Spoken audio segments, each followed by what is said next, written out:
بسم الله. السلام عليكم ورحمة الله وبركاته. المتتبعين القناة محمد الحارثي. بسم الله ما شاء الله، اللهم بارك وزيد. الأرنبة البلجيكية ولدت أولاد عدد، وأرنبة بلجيكية أعطتنا أولاد فيهم أنواع. أحبابنا وإخوتنا الكرام، طريقة تزاوج الإناث مع الذكور، والناس مربيين المبتدئين اللي عندهم أرانب أو اللي باغي يبدأ في مجال الأرنب وما معرفش على الإناث اللي تعطيك أولاد وعدد الأولاد عدد الخلفة. أمام عينك بلجيكية عندها بيت الولادة اللي جهزنا لها، ومن بعد ما جهزنا للعش البيت الولادة بالكرتونة تحت الشبكة البلاستيكية، والشبكة جديدة اللي عملناها لها باش تولد والأولاد يكونوا ممتازين ويكونوا في عش بيت الولادة في الصحة ديالهم جيدة، دافين على البرد وعلى كل شيء. هنا هذا الفيديو هذا فيه نصائح ومعلومات مهمة، فيديو إلى النهاية. إذا كملتيه غادي تشوف الخبر وتشوف حاجة مفرحة. هنا الأرنبة اللي ولدت بسم الله أرنبة بلجيكية، ولدت بابيون نيوزيلندي أو بلجيكي، ما كيتختلفش هذا اللون ما بين النيوزيلندي والبلجيكي في الصغر، على حقاش أرنبة بلجيكية. وهنا كاين دوتش، كاين هنا بابيون، وكاين شكل وشكل وشكل، أشكال مازال يكونوا أنواع ريكس أو يكون فيهم أنواع مختلفة. من بعد 3 أيام عاد غيبان شكلهم ممتاز. هنا باش نوضح لكم أكثر، هنا كاين اللي كيكون فيه شانشيلا في هذا اللون، وكاين اللي كيكون فيه ريكس شانشيلا، وكاين اللي كيكون فيه ريكس أو شكل فلوندر.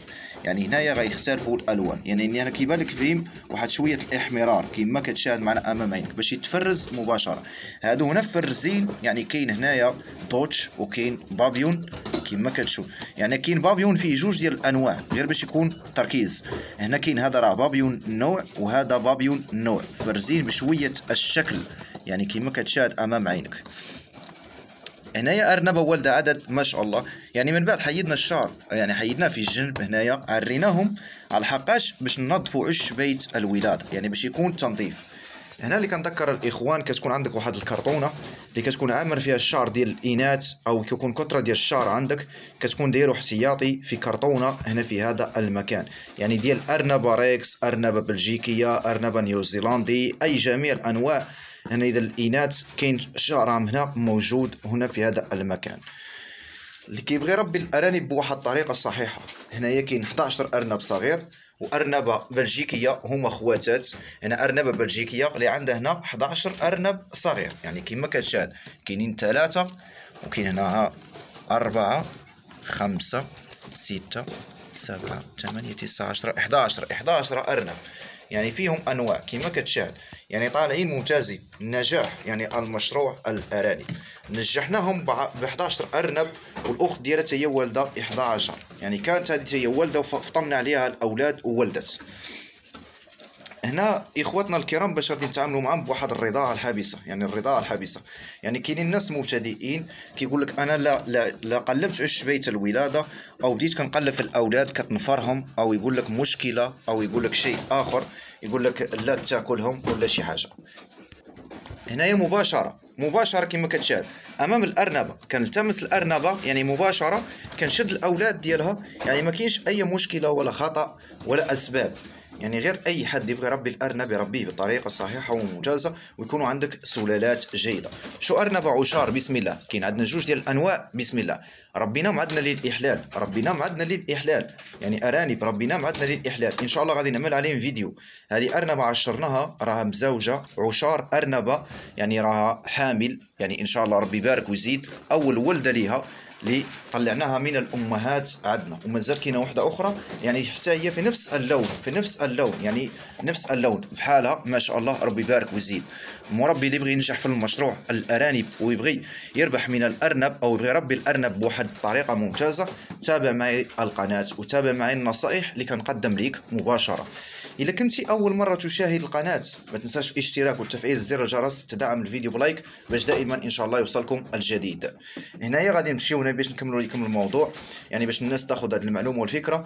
ارنبه عندك اول مره ولدت ولدت الولاده ديالها، حيدنا عليهم دم، حيدنا عليهم اوساخ، حيدنا عليهم اشياء كلها.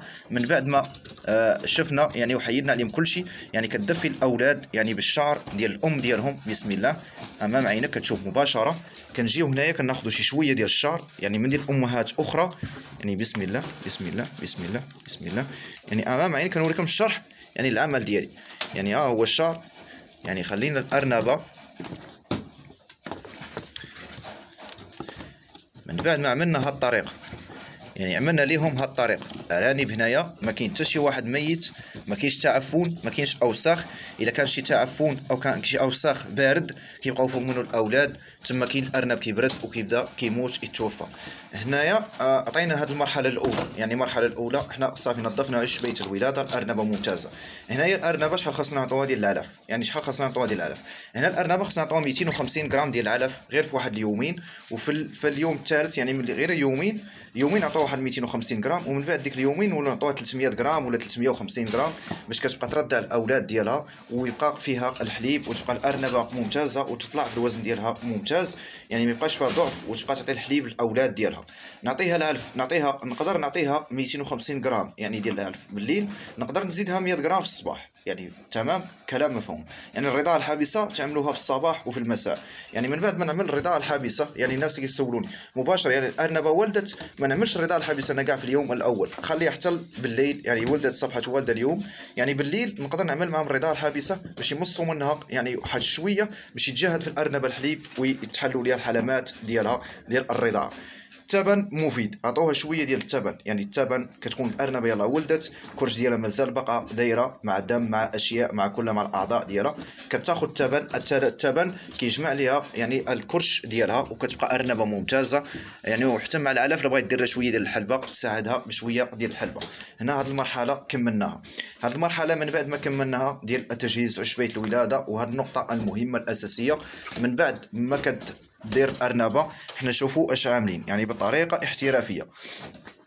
عندك واحد السروال قديم او شي حاجه قبل ما تولد الارنبه ب3 ايام حنا درناه، لحقاش ولدت بالليل وجينا لقيناها والده، باش الاولاد ما يبقاوش معرين على البرد. كما كتشوفوا تقدر الارنبه تنتف غير شي شويه ديال الشعر، كما زدناها شويه ديال الشعر يعني من الكرتونه تقدر غير شويه ديال الشعر يبقاو الاولاد يعني الفوق، يبقاو الفوق ويبقى البرد يضربهم من الفوق.